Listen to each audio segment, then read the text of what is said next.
아니, 이 모든 재앙들이 그 무녀의 예언 때문이라고.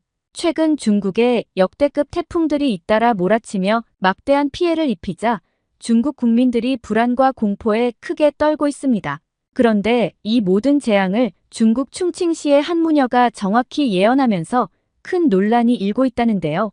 또한 그녀는 이번 태풍들이 중국이 저지른 일들에 대한 대가이자 천벌이라며 앞으로 더 큰 재앙이 닥칠 것이라고 경고했다고도 합니다. 과연 무녀는 어떤 경고까지 했다는 것일까요? 오늘 사연 바로 시작합니다. 안녕하세요. 저는 중국 베이징에서 환경과학자로 일하고 있는 34살 양페이라고 합니다. 저는 베이징대 환경공학과를 졸업한 뒤 중국 기상국 산하에 있는 국가기후센터에서 근무하고 있어요. 이곳은 기후변화에 대한 연구나 인공강우와 같은 기후조절 기술을 개발하는 중요한 연구기관인데요. 특히 저는 최근 인공강우 기술 연구팀의 일원으로 가뭄 해결과 기온 조절 및 대기질 개선 문제를 해결하기 위한 기후조절 프로젝트에 적극적으로 참여하고 있었죠. 인공강우란 구름에 인공적인 영향을 주어 비가 내리게 하는 방법을 말하는데요. 조금 더 자세히 말씀드리자면 인공강우는 구름층은 형성되어 있으나 대기 중에 은결핵이 적어 구름방울이 빗방울로 성장하지 못할 때 인위적으로 인공의 작은 입자인 비씨를 뿌려 특정 지역에 강수를 유도하는 것이랍니다. 흔히 비의 씨앗, 즉 빈결핵이 될 만한 화학물질을 대기 중에 살포하여 수증기를 응축시켜서 내리게 하는 방법이 자주 쓰이는데 이 인공의 씨앗으로는 드라이아이스, 요오드화 은, 염분 입자를 주로 이용하며 이러한 입자들을 공기 중에 뿌리게 되면 강수 현상이 발생하게 되는 거죠. 사실 인공강우 같은 경우 요오드화 은 같은 화학물질이 살포되어 장기간 축적되면 대기와 토양, 물을 오염시킬 위험이 있어 여전히 논란의 소지가 있는 게 사실인데요. 현재 중국 외에도 강대국들은 대부분 최첨단 인공강우 기술을 보유하고 있지만 특히 중국이 굉장히 적극적으로 인공강우를 시도하고 있는 것으로 유명하죠. 한국과 같은 나라는 기술력은 충분하겠지만 중국처럼 이러한 인공강우를 사용할 만큼 기후 조건이 열악하지는 않은 것으로 알고 있습니다. 즉 한국은 상대적으로 기후가 안정적이고 강우량이 적절하게 분포되어 있어 인공강우를 도입할 필요성이 크지 않은 상황이므로 인공강우보다는 자연적인 기후 관리와 재해 예방에 중점을 두고 있는 것으로 알고 있어요. 하여간 중국은 이 인공강우 기술을 적극 사용해서 가뭄이 들거나 스모그, 황사로 심한 고생을 하고 있는 지역이나 사막화가 심한 지역에다가 인공강우를 엄청나게 뿌리고 있으며 미세먼지가 심할 때에도 인공강우를 시도해서 비를 내리게 하고 있는데요. 또는 화재 진압이 필요한 경우 등과 같이 강우가 필요한 모든 곳에 포괄적으로 인공강우가 사용되고 있습니다. 적극적으로 이 기술을 활용하고 있는 만큼 현재 중국이 인공강우에서는 세계 최고의 기술력을 가진 것으로 평가받고 있죠. 예전에는 비행기로 입자를 살포하는 것이 일반적이었으나 이제는 테크니컬 차량을 직접 제작하여 차량에 인공강우용 로켓을 설치하여 발사하는 경우가 늘어나고 있습니다. 이렇듯 중국에서 활발하게 진행되는 인공강우 시도와 함께 저희 기관에서도 항상 바쁘게 연구를 이어가고 있었지만 언제부터인가 저는 인공강우에 대한 불안한 마음이 머릿속에서 사라지지가 않았습니다. 기술이 가져올 수 있는 긍정적인 측면은 분명 있었지만 그 이면에 숨겨진 부작용과 생태계에 미치는 영향을 제가 직접 목격한 이후로는 더더욱 그러했죠. 과연 우리가 이뤄내려는 기후 조절이 진정으로 자연을 존중하는 방식일까 하는 의문이 머릿속에서 떠나지 않았어요. 이제부터 제가 충격받고 생각을 바꾸게 된 경험들을 좀 이야기해볼까 하는데요. 하루는 팀에서 진행한 인공강우 실험이 성공적으로 이루어졌다는 보고가 올라왔던 날이었어요. 그런데 그날 저녁 저는 이모로부터 예상치 못한 전화 한 통을 받게 되었죠. 이모, 무슨 일이야? 이모는 한숨을 푹 쉬더니 말하시더군요. 말도 마, 무슨 일인지 모르겠지만 우리 밭이 물에 다 잠겼어. 작물이 다 망가졌어. 이모의 목소리는 떨리고 있었죠. 이모는 농촌에서 오랫동안 농사를 짓고 있었고 저에게는 어릴 적부터 늘 힘이 되어주는 존재였어요. 이모는 이어서 이야기를 하기 시작했습니다. 내 생각에는 내가 하는 연구 때문에 비가 이렇게 많이 내린 것 같아. 아들이랑 둘이서 힘겹게 일해도 소용이 없어. 다 망가져버렸어. 예상치 못한 이모의 전화에 저는 그날 밤 눈을 감고 깊은 생각에 잠겼습니다. 이모의 말이 머릿속을 맴돌며 이모가 겪고 있는 고통이 제 가슴을 아프게 했죠. 농사로 생계를 이어온 이모의 땀과 노력이 하루아침에 물에 잠겨버린 현실과 그게 우리가 연구하고 있는 인공강우 탓일지도 모른다는 사실이 믿기지 않았습니다. 이모, 곧 가서 도와줄게. 제 마음속에서는 안타까운 감정이 고조되었고 그와 함께 인공강우 연구에 대한 회의감도 생기더군요. 이모의 농장에서 무슨 일이 벌어지고 있는지 직접 확인하기 위해 저는 다음날 즉시 농촌으로 향했습니다. 도로를 따라 차가 달리는 중에도 이모의 걱정 어린 목소리가 귓가에 맴돌았습니다. 이게 다 내가 하는 연구 때문인 것 같아. 저는 그 말이 더욱 깊은 부담으로 다가왔고 정말 그게 사실이라면 제 연구가 가져온 결과에 대한 책임을 느끼지 않을 수 없었죠. 농촌에 도착하자마자 눈앞에 펼쳐진 광경은 참담했습니다. 정말 넓은 논밭이 물에 잠겨있는 모습이 눈에 들어왔죠. 이모와 아들이 애타는 마음으로 밭을 바라보는 모습이 제 가슴을 치더군요. 이모, 제가 가까이 다가가자 이모는 눈물을 글썽이며 저를 바라보았습니다. 이 농사는 우리 가족의 전부야. 이건 있을 수 없는 일이라고. 이모의 말에 눈물이 핑 돌았고 그들의 슬픔이 저에게도 고스란히 전해졌습니다. 그리고 그 순간 제가 참여한 연구가 이모의 가족에게 얼마나 큰 상처를 주었는지 깨닫게 되었어요. 이모는 50년 넘게 이 지역에서 농사를 지어오셨습니다. 그런 이모가 눈물을 글썽이며 이렇게 짧은 시간에 비가 이 좁은 지역에만 이렇게 비정상적으로 많이 온 적은 50년 동안 한 번도 없었어.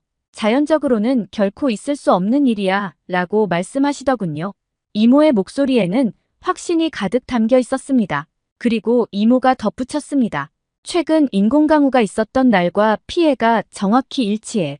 이모의 말에 저는 이모의 농사 피해가 제 연구와 깊이 얽혀 있다는 사실이 분명하게 느껴졌죠.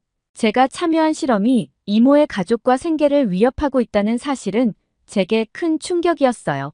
이모, 제가 어떻게 도와줄 수 있을까요? 제가 한숨을 쉬며 물었더니 이모는 슬픈 눈빛으로 저를 바라보며 제발 자연을 거스르는 일을 그만두었으면 해 라고 말했습니다. 그 말은 제 가슴을 찌르는 듯 했죠. 그리고 이모는 주변의 생태계가 변화하고 있다는 이야기까지 전했어요. 땅들이 병들어갈 뿐만 아니라 이제 물고기들도 죽어가고 새들도 보이지 않게 됐어. 이모의 말은 제 마음 깊숙이 와닿았고 저는 이날 이후 더 이상 인공강우 기술이 만능 해결책이 아니란 사실을 뼈저리게 느끼게 되었어요. 그런데 더 큰 문제는 이 모든 상황이 중국 당국의 언론에 의해 묵살되고 있다는 것이었습니다. 인공강우의 부작용이나 피해 사례는 언론에 보도되지 않았고 정부는 오히려 성공적인 기술로 홍보하며 연구를 계속하고 있었죠. 이모처럼 직접적인 피해를 입은 사람이 아니라면 이런 상황을 전혀 알 수 없었고 그저 훌륭한 기술이라고만 여길 뿐이었습니다. 대중들은 인공강우를 과학적 성과로만 보고 그 부작용이나 피해 사례에 대해 깊이 생각하지 않았죠.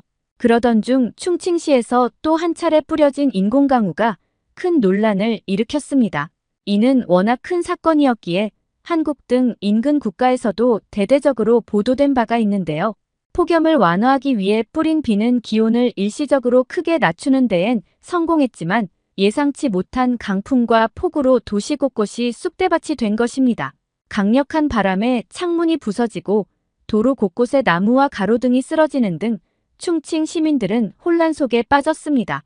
아파트 창문이 통째로 뜯겨나가면서 집안은 한순간에 아수라장이 되고 바깥에선 가로수와 오토바이들이 쓰러지고 온갖 잡동사니들이 날아다녔죠. 강풍에 밀린 수레를 뒤쫓아가는 노점상인 애국주의 상징인 중국 국기도 찢겨져 나갔습니다. 그러나 현지 당국은 여전히 이를 인공강우의 문제로 보지 않았고 언론 역시 이 사고를 단순한 자연현상으로 보도하며 정부의 입장을 그대로 따랐죠. 하지만 충칭시 주민들의 말은 달랐습니다. 인공강우로 인한 강풍도 강풍이지만 인공강우 뒤에 오히려 습도가 높아져 도시 전체가 한증막처럼 변한 것도 문제라고 했죠. 인공비가 내린 뒤 5분 동안 뜨거운 물이 떨어졌다고 하더군요.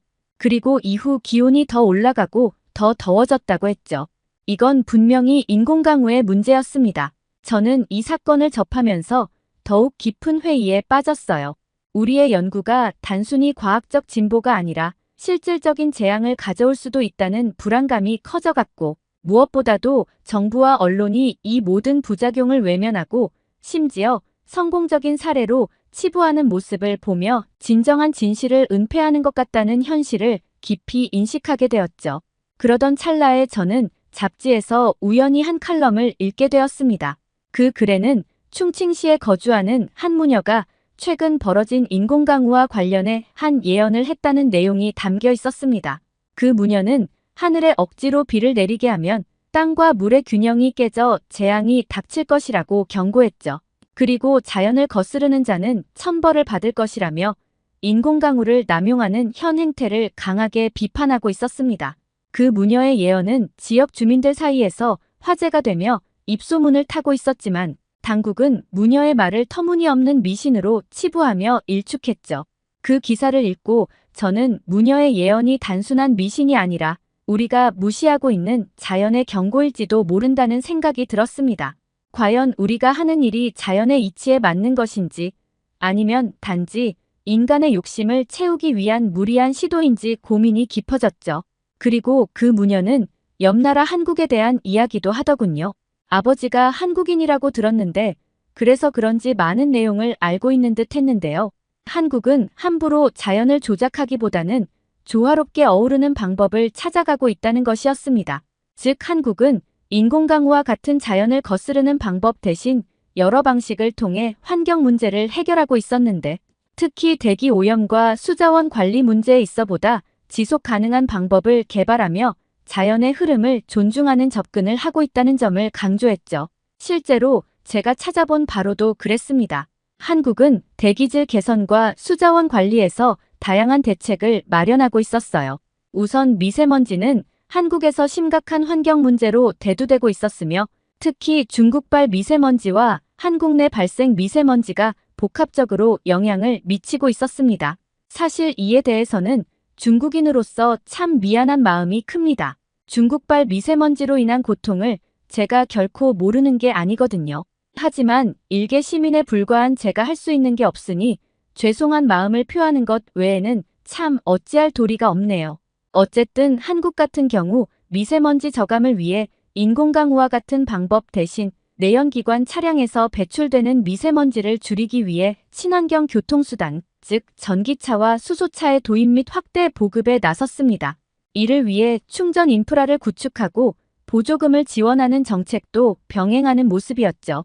또한 대기 오염 물질을 많이 배출하는 산업체에 대한 배출량 규제 관리를 철저히 하고 있었으며 도로와 공장 주변에 미세먼지 저감 숲을 조성하여 공기 중 오염 물질을 나무와 식물을 통해 흡수하는 사업도 활발히 진행되고 있었습니다.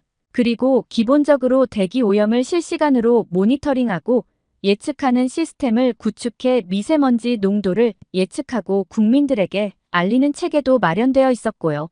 이러한 모습을 보며 저는 한국이 단순히 기술에만 의존하는 것이 아니라 환경과의 조화를 이루기 위해 노력하고 있다는 점이 참 인상 깊더라고요. 그들은 인공강우와 같은 강압적인 방법 대신 자연을 이해하고 존중하는 식으로 문제를 해결하려고 한다는 느낌을 받을 수 있었죠. 또 수자원 관리와 가뭄 대책도 마찬가지였습니다. 한국은 가뭄이나 홍수와 같은 물 관련 재난에 대비하기 위해 다양한 수자원 관리 시스템을 구축하고 있었는데요. 여기서도 인공강우와 같은 방법 대신 강수량이 적을 때 효율적으로 물을 사용할 수 있도록 댐과 저수지의 운영을 최적화하고 있었습니다. 주요 댐과 저수지에서 저장된 물을 필요에 따라 적절하게 배분하여 농업과 생활용수로 활용하고 있었죠.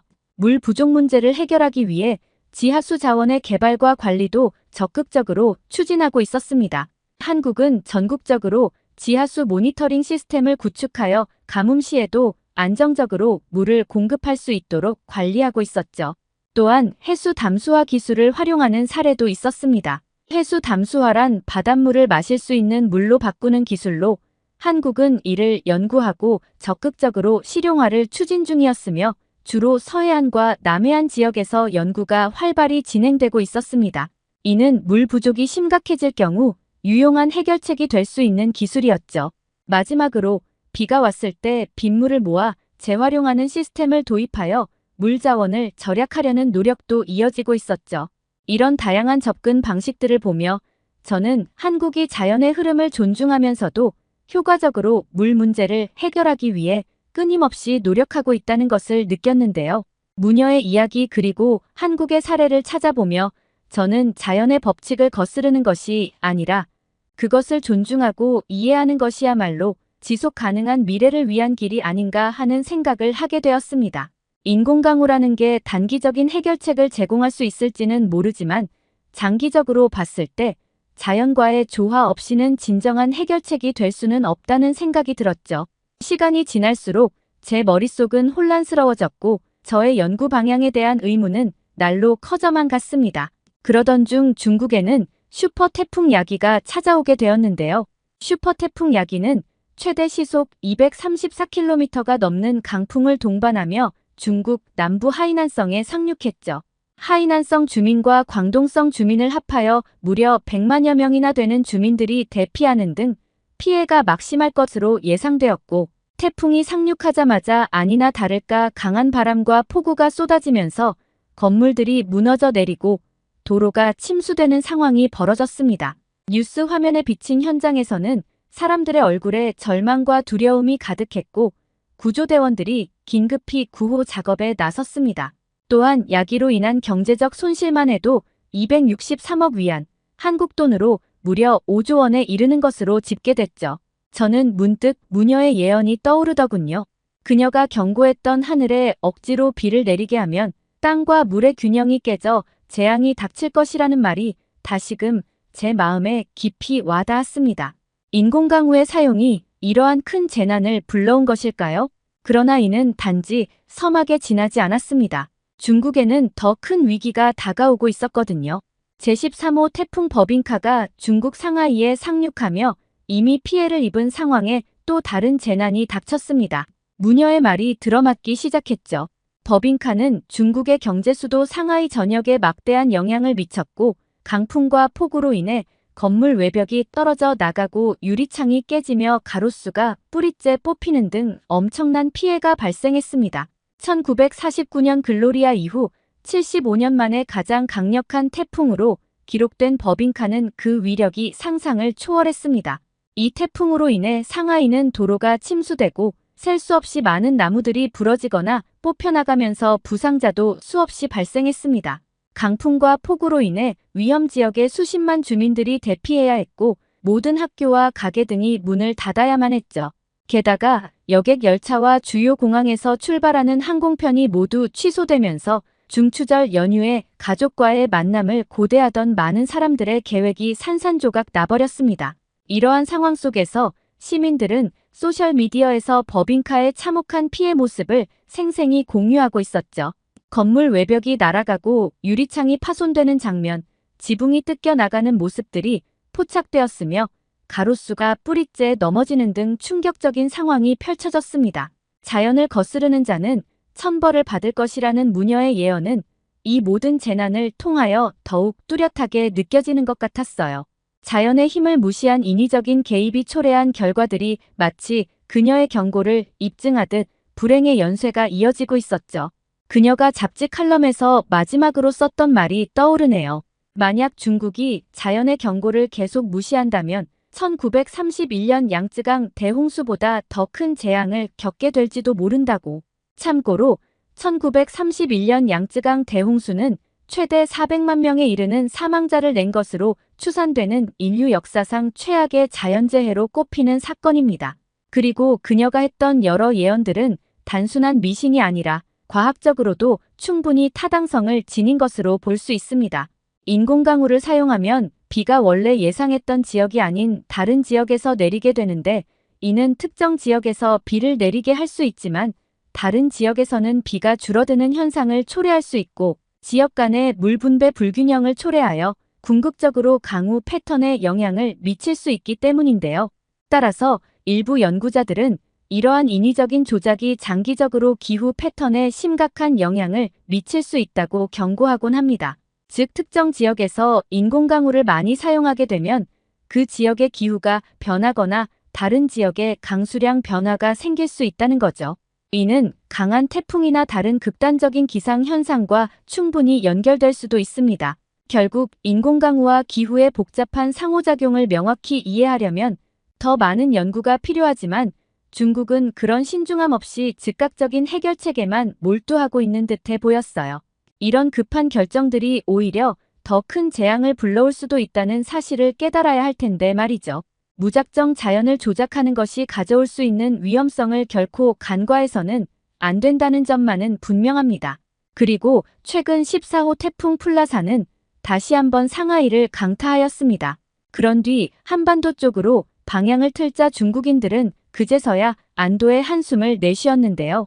다만 한반도 쪽으로 가면서 태풍의 세력이 급격히 약해져 태풍이 온대저기압으로 변질되는 것으로 보여졌고 이에 따라 태풍이 직접적으로 미치는 피해는 그리 크지 않을 것이라는 전망이 나왔습니다. 오히려 시원한 비가 내리면서 한국의 심각한 가뭄을 해소할 뿐만 아니라 한국에 이어졌던 지독한 더위도 가시게 될 것으로 예상되었죠. 무더위에 지친 한국인들에게는 오히려 반가운 소식이 될 듯해 보였는데요. 중국에 상륙할 때까지만 해도 강력한 태풍이었던 플라산이 실컷 상하이를 강타한 후 그 위력이 점차 잦아들며 한반도로 향하는 과정에서 기세가 약해졌던 것인데요. 저는 이 모든 것들이 자연을 거스르면 결국 인간이 대가를 치르게 된다는 그 무녀의 경고와도 깊은 연관이 있다고 생각되더군요. 플라산이 상하이를 강타했을 때엔 그곳의 사람들은 태풍의 위력에 두려움을 느끼며 고통받았지만 태풍이 한반도로 방향을 바꾸자마자 세력은 약해졌고 한국은 오히려 가뭄을 해소할 수 있는 기회를 얻었습니다. 이러한 상황은 자연의 힘과 인간의 삶이 긴밀하게 연결되어 있음을 보여주는 것만 같았죠. 저는 이러한 자연과의 조화를 고려할 때 한국의 접근 방식은 우리가 배워야 할 중요한 사례라는 생각이 들었습니다.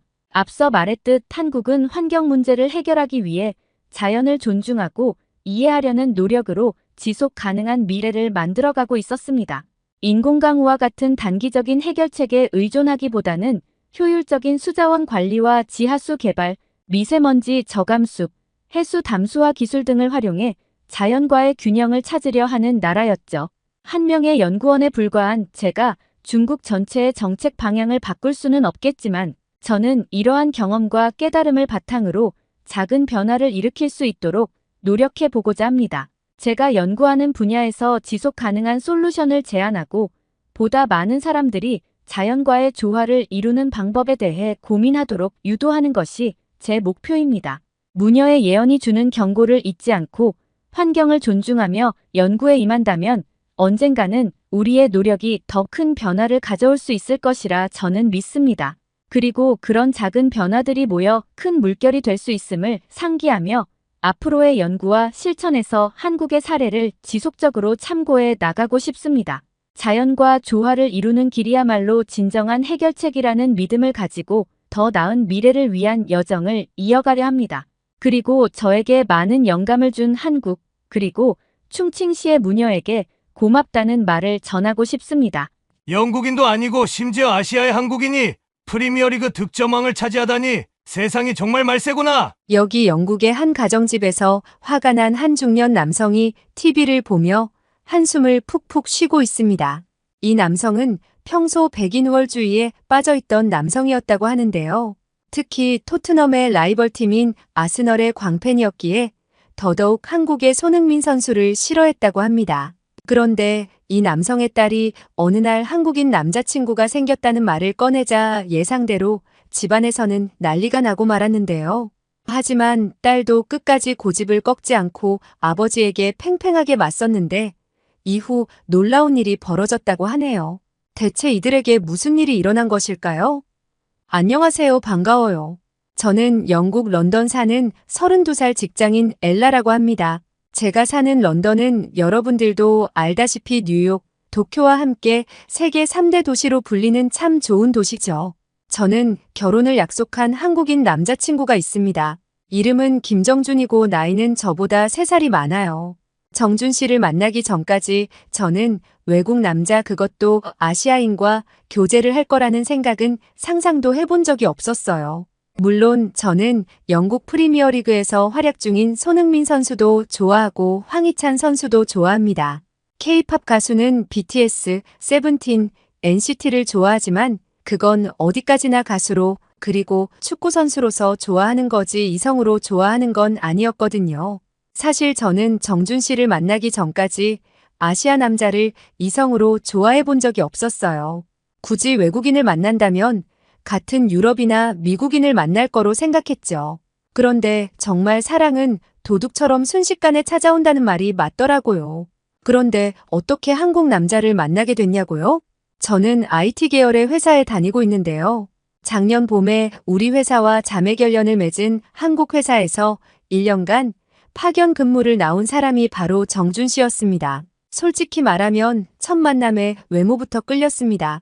첫인상이 너무 좋았죠. 183의 큰 키에 이목구비도 아주 뚜렷했습니다. 그리고 피부는 어쩌면 그렇게 하얀지 백인인 저보다도 오히려 하얗더라고요. 주변에서 정준 씨에게 혹시 혼혈이 아니냐고 물을 정도였으니까요. 물론 당연히 혼혈은 아니고 부모님 두 분 모두 한국분인 100% 토종 한국인이었어요. 정준 씨의 외모를 보면서 느꼈습니다. 내가 알게 모르게 동양인에 대한 편견과 선입견을 갖고 있었구나 하는 걸요. 사실 저는 동양인은 눈도 작고 체격도 작다는 선입견을 갖고 있었는데 그게 아니더라고요. 그리고 외모뿐만 아니라 정준 씨는 두뇌도 스마트했습니다. 유학파 출신도 아니고 쭉 한국에서 공부했는데 정말 영어를 유창하게 하더라고요. 영어뿐 아니라 다른 부분에서도 뛰어났고 거기에 리더십까지 있어서 회사 직원들도 다 정준 씨를 좋아했습니다. 저도 그런 정준 씨를 좋아했고 같은 부서였던 저와 정준 씨는 친하게 지내게 되었는데 정준 씨 또한 저에게 호감이 있어 저희들은 자연스럽게 연인 사이로 발전하게 되었죠. 저는 정준 씨와 결혼을 전제로 진지한 교제를 시작했습니다. 정준 씨는 너무 좋은 남자이기에 놓치고 싶지 않았거든요. 정말 사랑은 인종과 국경을 초월한다는 말, 그제야 실감이 났습니다. 그런데 한 가지 걸리는 부분이 있었어요. 바로 부모님이었습니다. 제가 한국 남자를 만나는 건 이미 연애 초기부터 다 알려서 친구들과 가까운 지인들은 다 알고 있었는데요. 처음에 부모님에게는 얘기를 못했습니다. 특히 아버지가 반대를 하실 게 뻔히 보였거든요.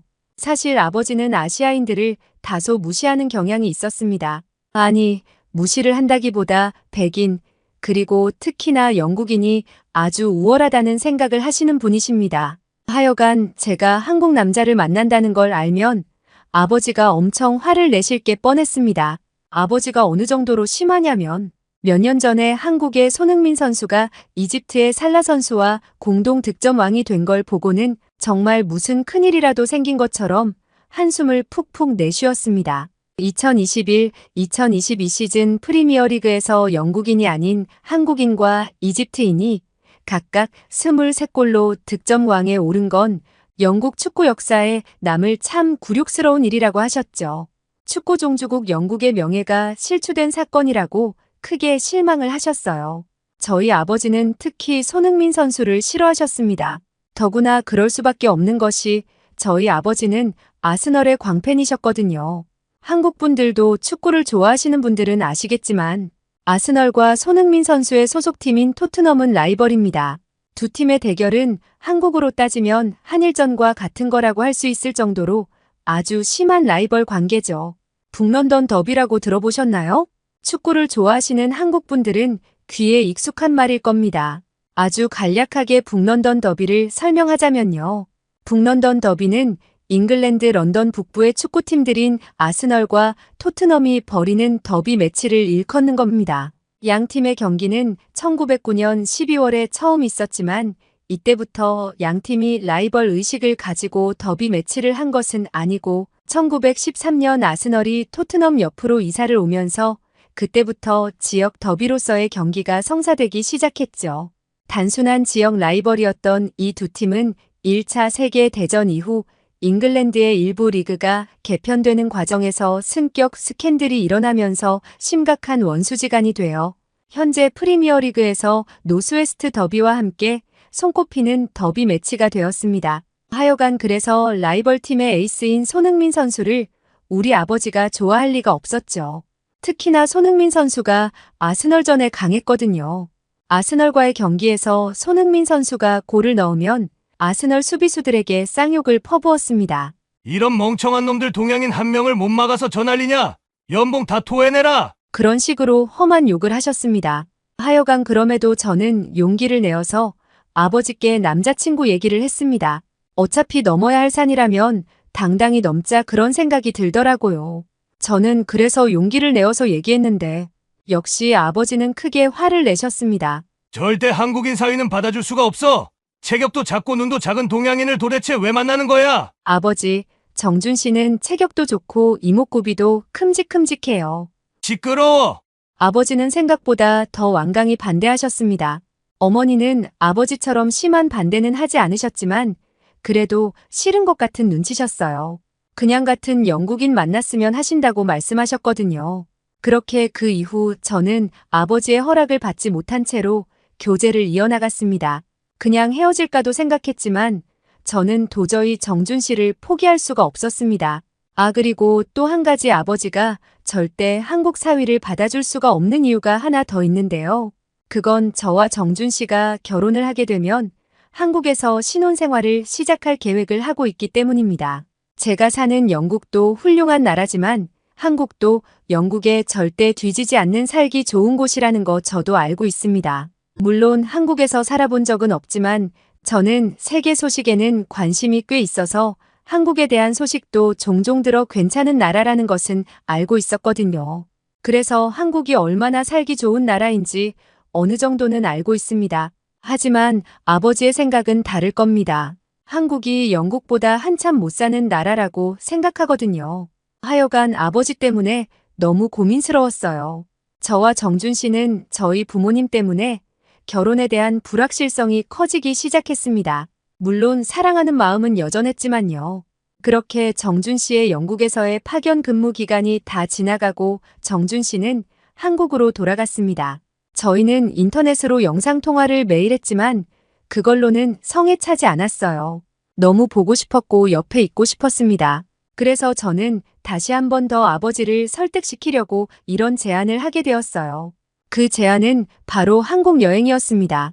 부모님도 여행을 좋아하시는 분이시라서 같이 여행을 가는 건 어렵지 않을 것 같았지만 한국 여행이라는 걸 알면 눈치를 채실 것 같았습니다. 남자친구의 나라에 가서 남자친구를 억지로 소개해 주려고 한다는 걸요. 저는 그냥 전공법으로 돌파하기로 했습니다. 일단 저와 부모님이 휴가를 맞춰서 4박 5일 한국 여행을 하자고 제안했는데 그건 승낙을 받았습니다. 그리고 뒤이어 한국 여행 때 정준 씨를 소개해주고 싶다고 대놓고 말을 했어요. 당연히 아버지는 크게 화를 내셨는데 저는 여기서 승부수를 띄웠습니다. 저는 아버지에게 그럼 일단 한국 여행 가서 정준 씨를 만나본 다음에 그때도 정준 씨가 싫다면 그때는 제가 깨끗하게 정준 씨를 포기하겠다고 제안을 했어요. 근데 그 당시 그 제안이 진심이었냐고요? 당연히 아니죠. 만약 아버지가 정준 씨를 만나보고도 싫다고 하더라도 저는 정준 씨와 헤어지지 않았을 겁니다. 하지만 저는 기대를 했어요. 아버지가 정준 씨를 만나게 되면 그동안의 아시아인에게 갖고 있던 선입견이 없어질 거라는 걸요. 아버지는 저의 제안을 받아들이셨습니다. 분명히 아버지는 만나서 마음에 안 들 게 뻔하니까 만나고 나서 헤어지라고 하면 되겠지 생각하셨을 겁니다. 제가 제안했을 당시에는요. 그렇게 우여곡절 끝에 저희 가족은 정준 씨가 사는 한국에 갔습니다. 13시간 정도 걸려서 한국 인천공항에 도착했죠. 13시간이 적은 시간은 아니지만 꽤 빨리 도착했다는 생각이 들었어요. 그럴 이유가 있는데요. 몇 년 전에 제가 아시아 여행 왔을 때는 직항편이 아닌 경유편으로 갔었거든요. 경유편은 비행시간이 17시간이 넘었어요. 가격은 직항편과 비교하면 저렴했지만 비행시간이 오래 걸려서 힘들었죠. 그래서 이번 여행에는 부모님을 모시고 가는 거니까 큰맘 먹고 직항편으로 온 겁니다. 하여간 그렇게 편안하게 한국에 도착했습니다. 저희 가족은 드디어 인천공항에 내렸어요. 저는 인터넷으로 미리 알아보기도 하고 정준 씨에게 들은 것도 있어 인천공항의 스마트하고 웅장함을 알고 있었지만 부모님은 한국에 대해 전혀 모르고 계셨기에 인천공항을 보고 놀라시더라고요. 어머니는 환호성을 지르셨어요. 아버지는 놀라셨으면서도 꼭 참는 모습이 귀여워 보이기까지 했고요. 참 인천공항은 언제 봐도 멋진 공항이라고 생각합니다. 단순한 공항이 아니라 스마트한 에어시티라는 생각이 들어요. 여러분들도 인천공항이 얼마나 멋지고 대단한 공항인지는 저보다 더 잘 아실 것 같아서 인천공항 자랑은 마무리하겠습니다. 인천공항에 내리자마자 저는 깜짝 놀랄 가이드가 있다고 부모님께 말씀드렸습니다. 누군지 여러분들도 아시겠죠? 네, 맞습니다. 정준 씨입니다. 정준 씨가 환영한다는 팻말을 들고 입국장에서 우리 가족을 맞이해주고 있었습니다. 저희 부모님과 정준 씨의 첫 만남이었습니다. 일단 저희 어머니는 정준 씨를 보고 놀람을 감추지 못하셨어요. 귓속말로 저에게 너무 잘생겼다고 어떻게 동양인이 저렇게 멋질 수가 있냐고 하셨어요. 정준 씨는 앞서 말했듯이 키가 183입니다. 영국 남자 평균 키가 177 정도니까 영국 기준으로도 꽤나 큰 키죠. 근데 정준 씨는 키도 크지만 한국인들이 자주 쓰는 용어로 어깨 깡패입니다. 어깨가 엄청 넓어요. 그래서 더 체격이 좋아 보이죠. 얼굴은 제가 일전에 이목구비가 큼직큼직하다고 말씀드렸죠? 굳이 배우로 비교하자면 정준 씨는 한국 배우 중에 나인우라는 배우를 많이 닮았죠. 그렇게 어머니는 정준 씨의 외모를 직접 보시고 흡족해 하셨습니다. 물론 아버지는 무표정하셨지만 다소 마음이 누그러지셨을 거라고 예상되었죠. 우리 가족은 정준 씨의 차로 이동을 했습니다. 한국산 SUV였는데 승차감이 끝내줬습니다. 한국산 자동차는 가성비가 아주 뛰어나다고 생각해요. 세계에서 제일 우수하다는 독일차와 비교하면 한국차는 가격은 매우 저렴하지만 성능은 뛰어나다고 생각했어요. 인천대교를 지나고 있는데 어머니는 물론 아버지도 그 멋진 풍경에 넋을 놓고 보시더라고요. 저 역시도 그랬습니다. 바다 위에 어떻게 이렇게 긴 대교를 만들 수 있을까? 정말 또 대단하다고 생각했습니다. 바다 위를 달리고 있으니까 너무 상쾌했어요. 저희는 일단 한국의 대표 관광지 명동으로 갔습니다. 가서 제일 먼저 밥을 먹었죠. 한국에서의 첫 메뉴는 한정식이었습니다. 반찬 가짓수에 어머니는 엄청 놀라셨죠. 그리고 또 한 번 더 놀라셨던 게 어쩌면 이렇게 건강한 음식이 맛도 있을 수 있냐는 겁니다. 저도 공감했어요. 한국 음식은 참 건강한 음식이 많다고 생각합니다. 그래서 한국 사람들이 대체로 날씬하다고 생각해요. 하여간 그렇게 밥을 맛있게 먹고 인사동을 가서 정통차도 마시고 디저트도 먹으면서 당을 충전했습니다. 그런데 가이드를 해주던 정준 씨가 갑자기 남대문을 가자고 하는 겁니다. 우리 가족은 어디가 좋은지 잘 모르니 일일 가이드 정준 씨의 의견대로 남대문으로 갔죠. 정준 씨는 남대문은 안경점이 유명하다는 다소 뜬금없는 얘기를 하면서 저희를 안경점으로 데려갔어요. 정준 씨, 안경 맞추려고? 응, 근데 내 안경 말고 아버님 안경. 이게 무슨 소리지? 저는 정준 씨의 말에 의아했습니다. 아버지는 멀쩡히 안경을 쓰고 계셨거든요. 정준 씨가 말하더라고요. 아까부터 봤는데 아버님 왼쪽 안경 렌즈에 살짝 흠집이 나 있는 걸 봤다고요. 그러고 보니까 정말 저희 아버지 왼쪽 안경 렌즈에 살짝 흠집이 나 있었습니다. 저는 정준 씨의 그 세심하고 자상한 모습에 또 한 번 감동을 했죠. 표현은 안 하셨지만 아버지도 내심 크게 감동을 하신 것 같더라고요. 그때 아버지가 말씀하셨어요. 근데 우리는 4박 5일 일정으로 왔는데 새 안경이 그때까지 나올 수 있는 건가? 정준 씨는 웃으면서 자신 있게 말을 했습니다. 15분이면 나옵니다, 아버님. 저희 부모님은 듣고도 믿지 않는 분위기였습니다. 그런데 정말 15분 뒤에 안경이 나와서 놀라셨는데 15분 만에 나온 새 안경의 우수한 품질을 보고 또 한 번 더 놀라셨어요. 어머니가 그러시더라고요. 한국은 그동안 내가 생각했던 거 이상으로 더 경이로운 나라구나 그렇게 말씀하셨습니다. 하여간 정준 씨의 안경 선물로 인해 아버지는 정말 마음의 벽이 허물어지고 있었습니다.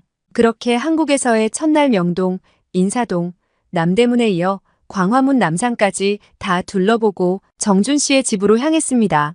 저희는 따로 숙소를 잡지 않고 정준 씨가 사는 아파트에서 지내기로 했거든요. 정준 씨가 사는 곳은 판교입니다. 정준 씨가 판교 테크노밸리에 있는 IT 회사에 다니기에 회사 근처에 집을 구한 거죠. 저도 정준 씨의 집을 처음 가보는 거라서 좀 설렜습니다. 달리는 차로 판교 테크노밸리를 지나가는데 정말 미래도시 같더라고요. 테크노밸리는 다음날 다시 꼼꼼히 둘러봐야겠다고 생각을 했죠. 그렇게 정준 씨 아파트에 도착했고 지하주차장으로 내려갔습니다. 지하주차장에 엘리베이터가 있어서 바로 올라갈 수 있었죠. 지은 지 얼마 안 되는 새 아파트라서 정말 좋더라고요. 그렇게 집 안에 들어갔는데 와우, 인테리어가 너무 깔끔하고 넓은 40평대 아파트였습니다. 부모님도 놀라셨어요. 정준 씨는 냉장고에서 한우를 꺼내어 배가 고프실 부모님을 위해 정성껏 음식을 차렸습니다. 음식까지 잘하는 정준 씨를 본 저희 엄마는 눈에서 하트가 나오시더라고요. 엄마는 정준 씨에게 홀딱 빠지셨어요. 귓속말로 저에게 이런 얘기를 하시더라고요. 다음 생에는 네 아빠 말고 저런 남자를 만나고 싶다고요. 저는 한참을 웃었습니다. 정준 씨는 한우를 다 준비하더니 비싼 와인을 따서 부모님께 대접했어요. 와인을 한 잔 마시면서 아버지가 이런 질문을 하시더라고요.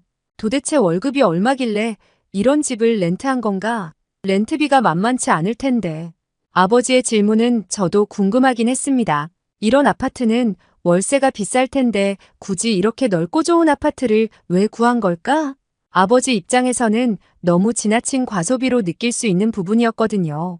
그런데 정준 씨가 대답했어요. 렌트 아닙니다, 아버님. 대출 없이 매입한 제 집입니다. 저와 부모님 모두 놀랐습니다. 이 정도 아파트는 최소 20억은 될 텐데 어떻게 대출 없이 산 거지?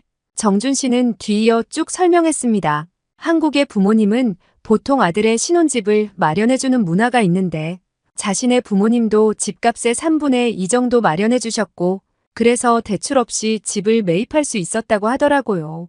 사실 일부에서는 한국의 그런 문화를 부의 세습 또는 부의 대물림으로 보고 안 좋게 보시는 분들도 계시겠지만 저는 솔직히 그렇게 생각하지는 않습니다. 저는 그게 한국 부모님의 정이라고 생각합니다. 사실 영국은 부모님이 아들 신혼집을 마련해주고 그러는 문화는 거의 없거든요. 하여간 한국은 정이 넘치는 나라인 건 확실했습니다. 그리고 뒤이어 정준 씨는 우리 부모님에게 이 집이 바로 우리가 살 신혼집이라는 일종의 선전포고를 했습니다. 저와 정준 씨의 보금자리였던 겁니다. 그 선물 같은 얘기를 들으니까 저도 심쿵하더라고요. 이 집에서 신혼생활을 시작하고 예쁜 아이도 둘 정도 낳아서 그렇게 알콩달콩 살고 싶다고 말했습니다. 정말 정준 씨는 준비된 신랑감이었어요. 그제야 아버지는 정준 씨의 두 손을 꼭 잡고 저희 교제를 허락해 주었습니다.